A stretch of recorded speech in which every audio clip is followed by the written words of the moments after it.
Baby baby oleki bango bango nyonso na kitoko.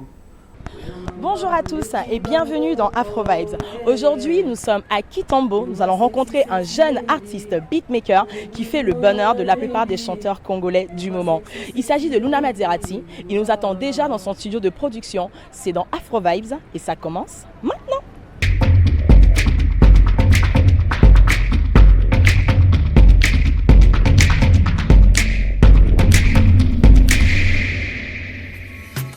Salut la famille, ici Luna Mazerati et vous êtes dans Afro Vibes.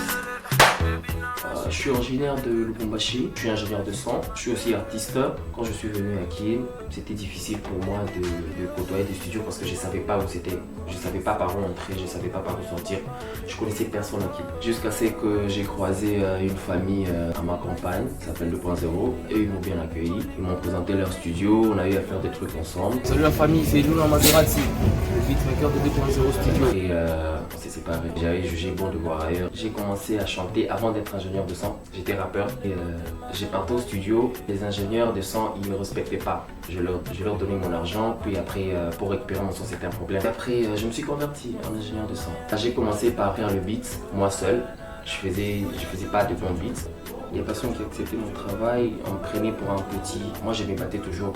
Je me suis intégré dans un groupe WhatsApp où il n'y avait que les ingénieurs de son. Je suivais quelques conseils. Et après j'ai eu à côtoyer Spiloulou, un ingénieur de son de Lubumbashi aussi. J'ai eu à côtoyer PDZN. Derrière eux j'ai commencé à apprendre comment les histoires marchaient. Et après j'ai développé ce qui était en moi. Quand j'ai commencé, il y a des histoires qui me freinaient un peu. Par exemple, j'avais pas de matériel. Après, quand j'ai mis la volonté, j'ai rencontré des gens qui pouvaient mettre de matériel pour moi pour que j'exploite mon talent. Je suis quelqu'un qui écoute trop. J'écoute trop la musique. Je sors trop pour voir ce qui se passe un peu dans la ville, être inspiré.